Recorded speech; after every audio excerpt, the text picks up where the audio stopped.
ಇಲ್ಲ ಅಂದ್ರೆ ಯಾವ ಮೂವಿ ನಡೆಯಲ್ಲ. ತಾಯಿ ಬಗ್ಗೆ ತೋರ್ಸೋರಣ ಪೀಕ್ಸಲ್ ತೋರ್ಸವ್ರೆ. ದೀಪಿಕಾ ಪಡ್ಕೊಂಡು ತೋರ್ಸವ್ರೆ, ಹಂಗಿಂಗ್ ತೋರ್ಸಿಲ್ಲ. ಒಂದೊಂದ್ ಶಾಟ್ ಅಷ್ಟ್ ಚೆನ್ನಾಗೈತೆ.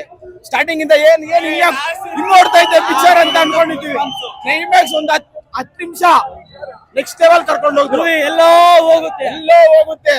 ಪೌರಾಣಿಕ ಪಾತ್ರ ಅಂದ್ರೆ ಏನು, ಅದೇ ಮಾಸ್. ನಮ್ಗೆ ದೇವ್ರದಿನ್ನು ತೋರ್ಸ್ಬೇಕು, ನಾವ್ ನೋಡ್ಬೇಕು. ಅವ್ರ ತೋರ್ಸೇ ನಮ್ಮ ಮಜಾ. ಈಗ ಬರೋ ಫೈಟ್ ಸೀನ್ ಅದೆಲ್ಲ ಏನಿಲ್ಲ. ಅವಾಗ ಮಾಡೋ ನೋಡಿ ಫೈಟ್ ಸೀನ್. ಆ ಕಡೆ ಅಮ್ಮ 1000 ಗಟ್ಲೆ ಜನ, ಈ ಕಡೆ 1000 ಗಟ್ಲೆ ಜನ, ಹೆಂಗಿರುತ್ತೆ ಫೈಟ್ ಅದೆಲ್ಲ ಈಗ ನೆಕ್ಸ್ಟ್ ಪಾರ್ಟ್ ಅಲ್ಲಿ ನೋಡ್ತೀವಿ ನಾವು. ಇದು ಬರೀ ಬಿಗಿನಿಂಗ್ ಮಾತ್ರ. ಸೆಕೆಂಡ್ ಪಾರ್ಟ್ ಅಲ್ಲಿ ಫುಲ್ ಇರುತ್ತೆ ಅನ್ಕೊಂತೀನಿ. ಎಲ್ಲ ಕಂಬ್ಯಾಕ್ ಆಗ್ಬೇಕು. ಮಾರ್ವಲ್ ಅದ್ಯಾವ್ದು ಇಂಗ್ಲಿಷ್ ಪಿಕ್ಚರ್ ಎಲ್ಲ ಬರ್ತದೆ, ಅದೆಲ್ಲ ವೇಸ್ಟ್ ಆಗುತ್ತೆ. ಅವೆಂಜರ್ಸ್, ಈ ಪೊಮಗ್ರಾನೇಟ್ ಎಲ್ಲ ವೇಸ್ಟ್. ಓನ್ಲಿ ತೆಲುಗಲ್ಲಿ ಬರ್ತಾರೆ ಪ್ರಭಾಸನ. ನೆಕ್ಸ್ಟ್ ತೆಲುಗು ಇಂಡಸ್ಟ್ರಿ ಎಲ್ಲ ಕರ್ಕೊಂಡು ಹೋಗ್ತಾವ್ರೆ. ಮಾರ್ವಲ್ಸ್ ಬರ್ತಾರೆ, ಚಾಕ್ ಇಟ್ಕೊಂಡು ಅದು ಇದು ಬರ್ತಾನೆ.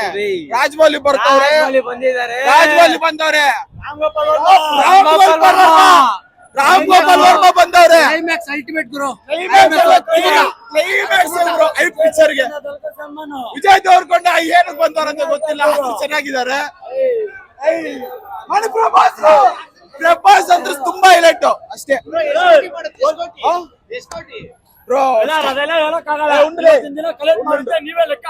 ಸ್ಟಾರ್ಟಿಂಗ್ 1000 ಕೋಟಿ 1,500 ಕೋಟಿ ಕಲೆಕ್ಟ್ ಮಾಡವ್ರೆ. 2,000 3,000 ಕೋಟಿ ಬರುತ್ತೆ ಅನ್ಕೊಂಡಿದೀವಿ. ಫಿಲಂ ಕಂಟೆಂಟ್ ಚೆನ್ನಾಗೈತೆ, ಓಲ್ಡ್ ಸ್ಟೋರಿ ತಾನೆ.